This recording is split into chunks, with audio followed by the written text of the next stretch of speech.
चुनाव में मुझे इलेक्शन कमीशन ऑफ बिहार ने फेस चुना है। आप एक्ट्रेस भी हैं, प्रोड्यूसर भी हैं, बिहार चुनाव वाला जो आपको काम मिला है वो भी आप कर रही हैं, हॉलीवुड में भी काम कर रही हैं। एक साथ इतनी चीज़ें कैसे मैनेज करती हैं? अगर आपके पास हिम्मत है हर बार टूटने की, बिखरने की, फिर उठने की, हो सकता है कि आपको शाम को पता ना हो कि आप क्या खाएंगे, हो सकता है आपको पता ना हो कि नेक्स्ट मंथ का रेंट कैसे देंगे।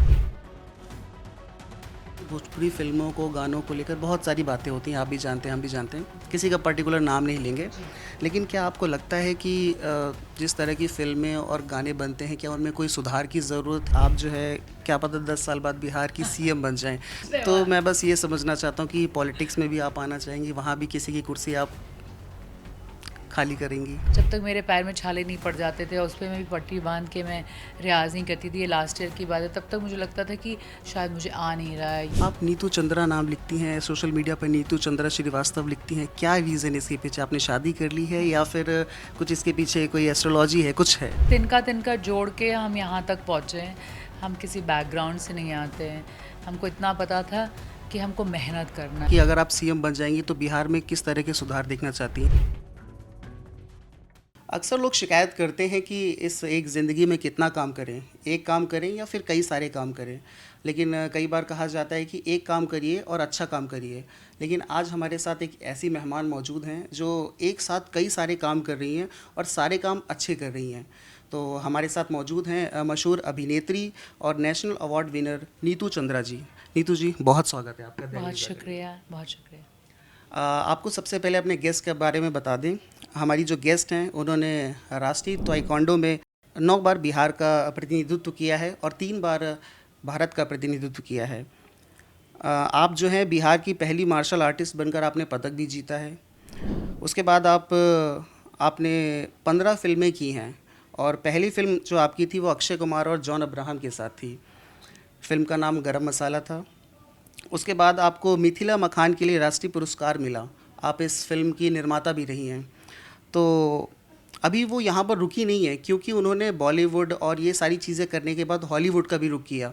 उन्होंने हॉलीवुड में भी फ़िल्म की और हॉलीवुड में फ़िल्म करने के बाद उन्हें चुनाव आयोग ने, बिहार चुनाव आयोग ने अपना आइकन फेस नियुक्त किया है। तो मैडम, मैं ये जानना चाहता हूँ कि इतनी सारी चीज़ें, मतलब एक कहावत है, एक बिहारी 100 पर भारी, आप तो एक बिहारी सब पर भारी हैं। अरे, बहुत शुक्रिया आपका इतने ब्यूटीफुल इंट्रोडक्शन का। और मैं जैसे जैसे काम आता रहता है मैं उसमें अपने 100% लगाती हूँ। मुझे लगता है कि 99% इज़ ऑल्सो इक्वल टू 0%। तो अगर आप 100% लगाएं किसी भी चीज़ में तो वो अच्छा हो सकता है। ज़िंदगी में जैसे जैसे मुझे अपॉर्चुनिटीज़ मिली मैं उसमें सरवाइव करती रही और सरवाइव करने के चक्कर में वो एक्सेल भी हो गया। इस बार चुनाव में मुझे इलेक्शन कमीशन ऑफ बिहार ने फेस चुना है। कहीं ना कहीं मेरा काम उन्होंने देखा है और 14 साल से जो मैं बिहार में फिल्मों द्वारा जॉब्स जो क्रिएट करती रही हूँ, व्यवसाय बनाती रही हूँ, वो अलग अलग वर्टिकल्स में रहे हैं। जैसे एक्टर हुआ तो उसके साथ camera, lights, equipments, transport, catering, taxes, ये सारी चीज़ें हम बिहार में ही करते आ रहे हैं। तो उनको पता है कि बिहार का अगर कोई पॉजिटिव चेहरा, एक ट्रस्ट चेहरा वो देखते हैं तो मैं बहुत ही खुशकिस्मत मानती हूँ अपने आप को कि वो मुझे देखते हैं। जी। तो मैं ये समझना चाहता हूँ कि आप एक्ट्रेस भी हैं, प्रोड्यूसर भी हैं, बिहार चुनाव वाला जो आपको काम मिला है वो भी आप कर रही हैं, हॉलीवुड में भी काम कर रही हैं। एक साथ इतनी चीज़ें कैसे मैनेज करती हैं? मतलब वर्कलोड मैनेजमेंट जैसे आजकल बहुत बात होती है कि 9 टू 5 आवर्स की जॉब है, बहुत प्रेशर है, तो आप कैसे मैनेज करती हैं इस चीज़ को? पहले तो मेरा 9 to 5 जॉब है नहीं। जी। मैं ट्वेंटी फोर नहीं, सेवन मैं का। उनकी बात कर रहा हूँ जो आजकल लोग कंप्लेन करते हैं ऑफिस में कि 9 टू 5 जॉब है, हम एक ही काम कर कर बहुत थक गए। आप इतनी सारी चीज़ें मैनेज कर रही हैं। मैं एक ही काम करके थकना नहीं चाहती हूँ। अगर थको तो फिर 10 काम करके थको। पहली चीज़। दूसरी चीज़, मैं सर्विस में जैसे 9 to 5 का सिटिंग जॉब होता है या ऑफिस जॉब होता है, वो नहीं है मेरा। जी। तो मुझे वो नई नई चीज़ें करने में बहुत मज़ा आता है। Every day is a new day. तो जब भी मौका मिलता है मैं कोशिश यही करती हूँ कि अ, अपने ही करियर से रिलेटेड चीज़ें हम देखेंगे मैं करती रही हूँ। जैसे शुरुआत में मैंने ताइक्वांडो स्कूल में सीखा और फिर इंडिया रिप्रेजेंट किया और उसी से मेरी हॉलीवुड फिल्म मुझे मिली। और फिर मैं थिएटर करती थी बचपन में, तो मैं फिल्म एक्टर हूँ। और अपनी स्टोरी की कैटलिस्ट आपको खुद ही होना पड़ेगा, इसलिए मैं प्रोड्यूसर हूँ। जी। कैंसर पेशेंट्स एड्स एसोसिएशन की ब्रांड एम्बेसडर हूँ, क्योंकि मुझे लगता है कि वो एक ऐसा दुख है जो बांटना और जिसको समझना बहुत ज़रूरी है, अवेयरनेस फैलाना बहुत ज़रूरी है। तो मैं उसमें फैलाने में सबका साथ देती हूँ। तो कोशिश यही रहती है कि 100% दिया जाए। जी। 2005 में आपकी फ़िल्म आई, पहली फ़िल्म, डेब्यू फ़िल्म।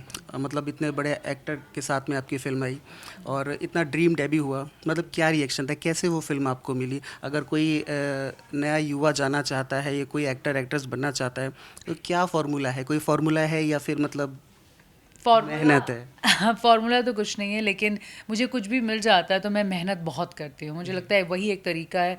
मेहनत का कोई ऑल्टरनेटिव नहीं होता है। चाहे आप कुछ भी करें, कहीं से भी आए, किसी के भी बच्चे हों या बहन हो या गर्लफ्रेंड हो या वाइफ हो, बेटी हो, उससे कोई फ़र्क नहीं पड़ता है। वो एक लिमिट तक आपको वो अपॉर्चुनिटी मिलती है, लेकिन उसके बाद आपको मेहनत ही करना पड़ता है। शुरुआत में जब मैं आई तो मैं वैसे ही बैग्स लेकर अपने दोनों हाथों में अलग अलग लुक के ऑडिशंस के लिए जाती थी।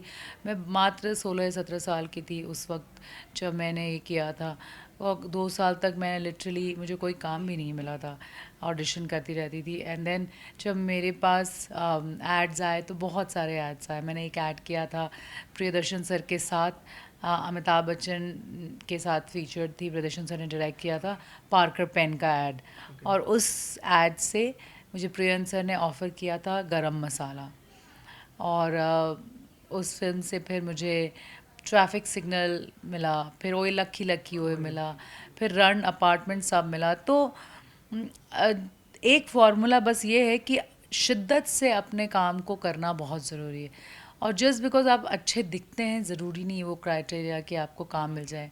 अगर आपके पास हिम्मत है हर बार टूटने की, बिखरने की, फिर उठने की, हर बार रिजेक्ट होने की, वापस से उस ऑडिशन पर जाने की, हर बार आपके पास कोई सपोर्ट नहीं देगा आपको और आपको अकेला खड़ा रहने की, हो सकता है कि आपको शाम को पता ना हो कि आप क्या खाएंगे, हो सकता है आपको पता ना हो कि नेक्स्ट मंथ का रेंट कैसे देंगे, या शायद मम्मी या पापा जब फ़ोन पे पूछते हैं कि और क्या हो रहा है काम में, तो उसका जवाब ना हो आपके पास। ये सारी चीज़ें हो सकती हैं, लेकिन फिर भी हर रोज़ अगर इस पॉजिटिविटी से आप उठ सकते हैं और लिटरली इंसल्ट होने के लिए रेडी रह सकते हैं, और आपको महीनों महीनों कोई काम नहीं मिलेगा, साल भी हो सकता है, सालों भी हो सकते हैं, फिर भी आप डट के खड़े रह सकते हैं, तभी आइए आप इस इंडस्ट्री में। मतलब आप ये कहना चाहते हैं कि इंडस्ट्री में आना जितना मुश्किल है, उससे ज़्यादा टिके रहना बहुत मुश्किल है यहाँ एक्चुअली पर? एक्चुअली टिके रहना ही मुश्किल है। आना तो ट्रेन या फ्लाइट के टिकट से आ सकता है आदमी। ये गाड़ी और स्कूटर और बाइक से भी आ सकता है, जैसी जिसकी सुविधा हो वो। लेकिन वहाँ टिके रहना और वो रोज़ के क्या आज खाने को बनेगा, और मैं जिम जाऊँगा या जाऊँगी तो क्या मैं प्रोटीन शेक पी सकता हूँ, नहीं पी सकती हूँ, ट्रेनर को अफोर्ड कर सकते हैं। ऑडिशन पे जाएंगे तो तुम्हें डिफरेंट डिफरेंट लुक्स चाहिए, क्या आप उसको असेंबल कर सकते हैं। और यहाँ तक कि आपको अपने घर से ऑडिशन के लिए जाने के लिए टैक्सी, बस, ट्रेन क्या लेना है, क्या उसका भाड़ा भी है आपके पास। और अगर एक दिन में आपको 10 जगह जाना है और एक दिन में आपको 1 से 1,500 रुपया लगता है, तो आप महीने में सोचिए वो कितना लगता है। तो टिके रहना बहुत ज़रूरी है। कुछ कुछ एक्टर्स, वो जो हसल होता है ना, उसी में थक जाते हैं।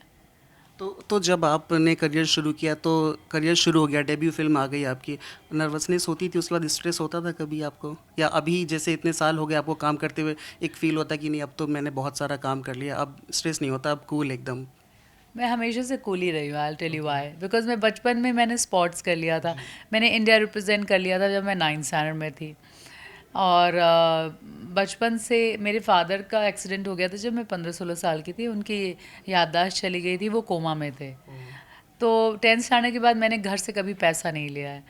तो उस वक्त इतनी ज़िंदगी की फ़ाइट हो चुकी थी, होती रही, और अब मैंने काफ़ी सारी क्या कहते हैं उसको, जो रिले ये क्या कहते हैं, हाई जंप्स जितने होते हैं, बहुत सारे हाई जंप्स पार कर लिए हैं, तो अब चोट नहीं लगती है मुझे। आई एम श्योर दर्शकों को मतलब ये जानने को मिलेगा कि जो ग्लैमरस लाइफ, जो सक्सेस जो आज हम देखते हैं, उससे पहले कितना मतलब कितना स्ट्रगल रहा है, कितनी सारी चीज़ें मतलब होती हैं पहले, मतलब एक साथ ही सक्सेस नहीं मिल जाती। अमूमन लोग देखते हैं ना कि आप बहुत बड़े स्टार बन गए हो तो सब आपको इजी मिल गया होगा या कुछ ऐसा। इजी तो कभी कुछ नहीं मिलता, तिनका तिनका जोड़ के हम यहाँ तक पहुँचे हैं। हम किसी बैकग्राउंड से नहीं आते हैं। हमको इतना पता था कि हमको मेहनत करना है, क्योंकि उसके अलावा कुछ होता नहीं है। और जैसे अभी मैं उमराव जान अदा यूएस में 9 सिटी टूर करके आई हूँ। सलीम सुलेमान का म्यूज़िक है, 2.5 घंटा ऑन स्टेज, 200 पेज के स्क्रिप्ट हैं, प्लस मैंने करीबन 7 महीने 200 घुंघरू पहन के 6-6 7-7 घंटे रोज़ रियाज़ किया, जब तक मेरे पैर में छाले नहीं पड़ जाते थे। और उस पर मैं भी पट्टी बांध के मैं रियाज़ नहीं करती थी। ये लास्ट ईयर की बात है। तब तक मुझे लगता था कि शायद मुझे आ नहीं रहा है, या मतलब छाले नहीं पड़े इसका मतलब कि ये सक्षम नहीं हो पाएगा। तो मेहनत करना बहुत इम्पॉर्टेंट होता है। That is the only way. Platter पे तो आपको कभी कुछ नहीं मिलता, और जिनको मिलता भी है ना, उनको भी मेहनत करनी पड़ती है। अगर सबको लगे कि अरे वो तो उसका बच्चा है और ये सब एक्सक्यूज़ेस होते हैं। आप ये ना देखें कि दूसरा क्या कर रहा है, आप देखिए आप क्या कर रहे हैं। क्योंकि नेगेटिव बात बोलना बहुत आसान होता है, क्रिटिसाइज़ करना बहुत आसान होता है, और कि उसमें पैसे भी नहीं लगते हैं, फ्री में होता है। नेपोटिज्म की बहुत चर्चा होती है कि आप अगर बड़े स्टार के बेटे हैं या बेटी हैं तो आपको बहुत इजी सारी चीज़ें एक्सेस हो जाती हैं। Literally actually that is not true, I tell you. आपको शायद एक्सेस हो जाते होंगे जल्दी, ऑफ कोर्स होती हैं, लेकिन कंसिस्टेंटली ऑडियंस ही भगवान है। ऑडियंस आपको बनाएगा या बिगाड़ेगा। आप किसी के भी बच्चे हो सकते हैं, अगर आपने अच्छा काम नहीं किया आप रिजेक्टेड हो जाएंगे, और इसका एग्जाम्पल पूरी दुनिया जानती है। आप ऐसे बहुत आसान होता है कि वो स्टार का किड है तो स्टार ही बनेगा। स्टार का किड है और स्टार बनना चाहिए, लेकिन बन नहीं रहा है वो स्टार, या बन नहीं रही है। वैसे डॉक्टर का बच्चा डॉक्टर चाहेगा कि मेरा बच्चा डॉक्टर बने, इंजीनियर का बच्चा इंजीनियर बने, लेकिन उसको जो बनना होता है वो बनता है। हम लोग के लिए फ़ायदा ये है कि हमारे पास प्रेशर नहीं रहता है, क्योंकि हम किसी बैकग्राउंड से नहीं आते हैं। तो बोले अरे यार इतने बड़े सुपरस्टार की बेटी है, देखो नहीं कुछ कर पाए, तो उसमें तुम अपनी लेगेसी आगे नहीं बढ़ा पा रहे हो, तो तुम्हारे बहुत मतलब ये है सोसाइटी में तुम्हारे को नीचा देखा जाए। लेकिन मैं जहाँ से नहीं आती हूँ, मैं बिहार की एक joint family, middle class joint family से आती हूँ, और मैं हॉलीवुड की फ़िल्म करके आज आपके पास सामने अमेज़ॉन प्राइम पे है, आप देख सकती हैं। तो मेरे पास बिहार से जो लोग आते हैं उनको लूज़ करने के लिए कुछ नहीं होता है, वो सिर्फ गेन ही करते हैं। तो अब मेरी जो जर्नी रही है, इसमें ना ही मुझे कुछ डिप्रेस करता है और ना ही मुझे कुछ एक्साइट करता है। मुझे लगता है कि ये है मेरा काम, एक समस्या एक समाधान है, एक प्रॉब्लम में एक सल्यूशन है, एंड आप चूज़ कर लीजिए हंस के करना है या दुखी होकर। बिल्कुल, बहुत बड़ी बात कही आपने। आपकी नई फिल्म आ रही है छठ, आप उसके प्रोड्यूसर हैं। उस फिल्म के बारे में थोड़ा सा कुछ बताइए हमारे दर्शकों को। ज़रूर। सो छठ हमारी अगली फ़िल्म है, ये भोजपुरी में है। हमेशा मैंने अपनी माँ और मातृभाषा को पकड़ के रखा है। मेरे भाई नितिन चंद्रा जो नेशनल अवार्ड विनिंग डायरेक्टर हैं, और मैं, हम दोनों मिलके, चंपारण टॉकीज़ हमारा प्रोडक्शन हाउस है जिसमें हम फिल्म बनाते हैं। इस फिल्म में चाचा भतीजे की लव स्टोरी है, लिटरली, क्यों ना, एकदम प्यार मोहब्बत और जॉइंट फैमिली की स्टोरी है। मैं खुद जॉइंट फैमिली में बड़ी हुई हूँ, तो आप समझ सकते हैं कि कितनी फीलिंग्स के साथ ये हमने बनाई है। पूरा कास्ट एंड क्रू बिहार का है और बिहार में ही शूट हुई है हमेशा की तरह। इसमें कैलाश खेर जी ने, सुनिधि चांद ने, अलका याग्निक ने, शारदा सिन्हा जी की आवाज़ भी है इसमें, और आपको बहुत मज़ा आएगा 2.5 घंटे की इस फिल्म में। फिल्म कहाँ पर देख सकेंगे दर्शकों, आप उनको भी ये थोड़ा सा बताइए। 24 तारीख को वेव OTT प्लेटफॉर्म पे फिल्म छठ रिलीज़ हो रही है, और ये हमारा तोहफ़ा है आप सबको छठ पूजा के लिए। जी, आपकी फ़िल्म के बारे में बात हो गई। मैंने देखा ट्रेलर के डिस्क्रिप्शन में लिखा हुआ है पारिवारिक भोजपुरी फ़िल्म, तो इसी से जुड़ा मेरा सवाल ये है कि पिछले 15-20 साल में या उसके आसपास ही भोजपुरी फ़िल्मों को, गानों को लेकर बहुत सारी बातें होती हैं। आप भी जानते हैं, हम भी जानते हैं, किसी का पर्टिकुलर नाम नहीं लेंगे। लेकिन क्या आपको लगता है कि जिस तरह की फ़िल्में और गाने बनते हैं, क्या उनमें कोई सुधार की ज़रूरत है या फिर जैसे जो चल रहा है चलने देते हैं? देखिए, मैंने तो बहुत सुधार किया हुआ है। आप शुरू से देखिएगा, कोई भी, मेरी पहली फ़िल्म थी दिस्वा, जिसमें सोनू निगम, श्रेया घोषाल, सुनिधि, मिक्का, स्वानंद किरकिरे, भरत व्यास, शारदा सिन्हा जी ने सब ने भोजपुरी में गाया है। एक बच्चे से लेकर एल्डेस्ट फैमिली मेम्बर एक साथ देख सकते हैं। फिर हमारी जो और भी फ़िल्में हैं, मिथिला मखान जो मैथिली फ़िल्म है, उसमें हमने हरिहरन से मैथिली में गवाया है। सुरेश वाडकर जी ने गाया, उदित नारायण जी ने गाया है। ऐसे करके आप कभी भी कोई भी, सोनू निगम से हमने भोजपुरी रॉक गवाया है। सोनू जी एंड श्रेया घोषाल की एक रोमांटिक ड्यूट भी है हमारे फिल्मों में। इस बार भी आप देखिए, कैलाश खेर जी जैसे नाम, सुनिधि, अलका जी और सबके गाने हैं। तो हम वो बनाते जो हम कन्विंस्ड हैं। कोई और क्या बनाता है उस पे मैं कैसे आंसर कर सकती हूँ। मैं जैसे बड़ी हुई, मेरी जो एजुकेशन है, मेरे जो संस्कार हैं, हम उनके साथ फिल्म बनाते हैं और गाने बनाते हैं। लेकिन आप राय दे सकती हैं, जैसे आप इंडस्ट्री का हिस्सा हैं, इतने सालों से हैं, तो एक एक राय होती है कि हाँ भाई, ये काम चल रहा है, इसमें थोड़ा सुधार हो सकता है। क्योंकि आप बता रहे हैं कि आप समाज से जुड़े हैं, फिल्मों के ज़रिए आप लोगों को मतलब सीख भी दे रहे हैं, कई सारी चीज़ें हैं। देखिए, मैं किसी को राय नहीं दे सकती हूँ। मैं सिर्फ अपना काम कर सकती हूँ, और जिसको जो स्मार्ट इनफ है वो खुद ही देख ले मैं क्या बना रही हूँ। अगर मैं किसी को राय दूँ और उसकी राय कुछ और है, तो वो राय कभी भी नहीं ली जाएगी, और बिना मांगे तो राय कभी देनी भी नहीं चाहिए। क्योंकि जैसा कि मैंने आपसे कहा कि वो किस तरह से उसकी सोच है, उस पे मेरा कोई ना ही रिस्पॉन्सिबिलिटी हो सकती है और ना ही कोई दबाव हो सकता है। जी। अगला सवाल ये है कि अब चूंकि इतने सारी इंडस्ट्री में हो गए हैं, तो कभी अब ऐसा लगता है कि इस एक्टर के साथ काम करना है, या कोई ऐसा एक्टर जिसका ऑफ़र आए तो हाँ कर देंगे आप, या फिल्म स्क्रिप्ट पढ़ेंगी नहीं पढ़ेंगी, ऐसा कुछ है अभी? मैं स्क्रिप्ट हमेशा पढ़ा है, और मैं तो लॉन्च ही हुई थी दो दिग्गज, जी। Most good looking amazing stars के साथ, Akshay Kumar and John Abraham के साथ। और मेरा एक बड़ा दिली चाहत थी कि मैं इरफान सर के साथ काम करूं, बस वो एक मौका रह गया। लेकिन मैं बहुत खुशकिस्मत हूँ कि मुझे 13 नेशनल अवार्ड विनिंग डायरेक्टर्स के साथ काम करने का मौका मिला है। जी। एक इंटरव्यू देख रहा था आपका, आपने उसमें कहीं पर ही कहा है कि आप जो है, क्या पता 10 साल बाद बिहार की सीएम बन जाएं।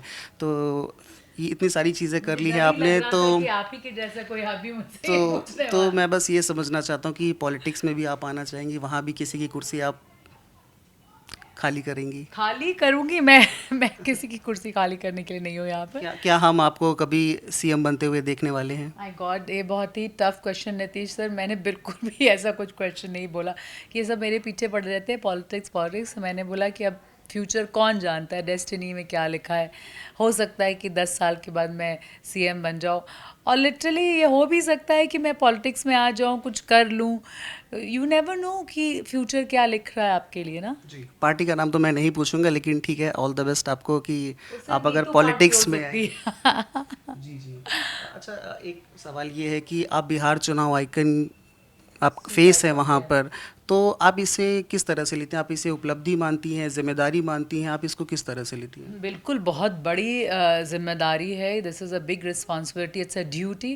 क्योंकि ख़ासकर ऐसा पर्सन जो जब भी कोई बिहार के बारे में ख़राब बोलता है, या भाषा के बारे में कुछ अगेंस्ट गाने हो या कुछ हो, वो करता है, तो मैं लड़ जाती हूँ। तो ऐसा पर्सन जो हमेशा बिहार के अच्छे के लिए सोचता है, अपने रूट से जुड़ा रहता है, अगर इस तरह का कुछ होगा, तो और तुम्हें अपॉइंट किया जाएगा as a face of election commission of Bihar, तो इससे बड़ी रिस्पॉन्सिबिलिटी, जिम्मेदारी और क्या हो सकती है। और ख़ासकर हमारा जो स्टेट है वो युवा प्रधान स्टेट है।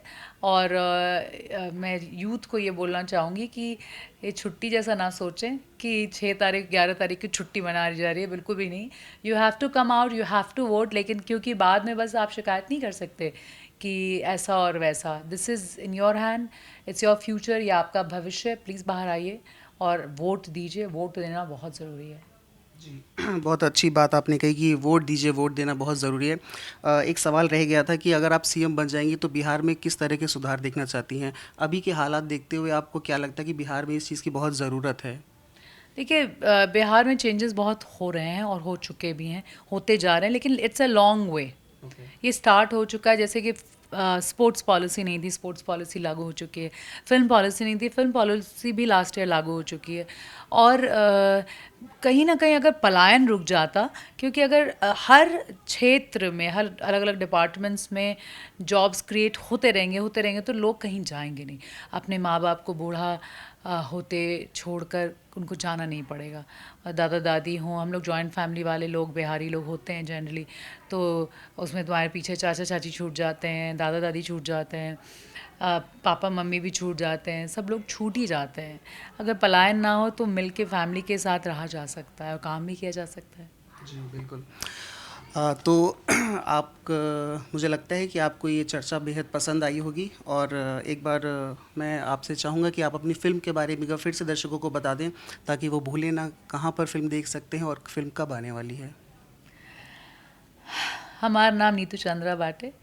हमार फिल्म छठ आवता 24 अक्टूबर के वेव्स OTT प्लेटफॉर्म पे रो लोग ज़रूर देखी। ये एक फैमिली ड्रामा बाटे। एकरा में कैलाश खेर से लेकर अलका याग्निक, सुनिधि चौहान, शारदा सिन्हा जी के भी आवाज़ बाटे और वो लोग की बहुत मज़ा आई।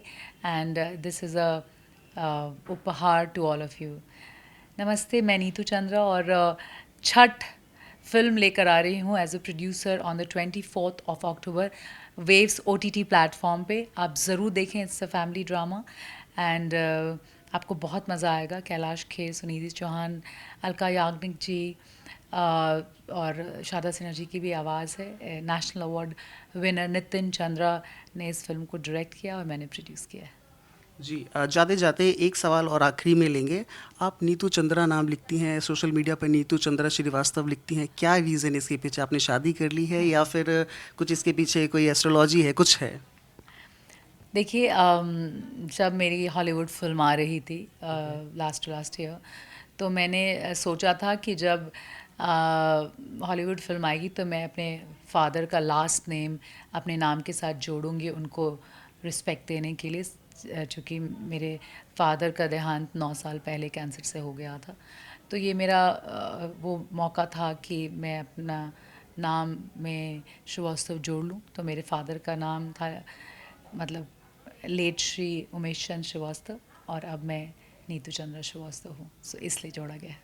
जी बहुत बहुत धन्यवाद नीतू जी, आपने समय दिया और सभी सवालों के एकदम खुलकर जवाब दिए। और मुझे लगता है कि दर्शकों को, और जो ख़ास तौर पर युवा हैं जो फ़िल्म की दुनिया में जाना चाहते हैं, तो उनको मैं बताना चाहूँगा कि नीतू जी ने कहा कि कोई भी शॉर्टकट नहीं है। आप अगर मेहनत करते हैं तो आप निश्चित रूप से आप बहुत आगे जाएंगे।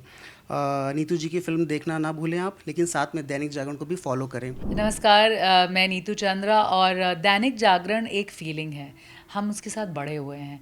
चूँकि मैं नॉर्थ से आती हूँ तो मैंने हमेशा दैनिक जागरण को हमेशा बहुत आगे देखा है और अच्छे अच्छे न्यूज़ और पहली कोई भी चीज़ को दैनिक जागरण बहुत ही सरलता से और बहुत ही शुद्धता से रखता है। तो आप ज़रूर दैनिक जागरण फॉलो कीजिए and I am sure you will get the best news. Thank you. बहुत बहुत धन्यवाद नीतू जी।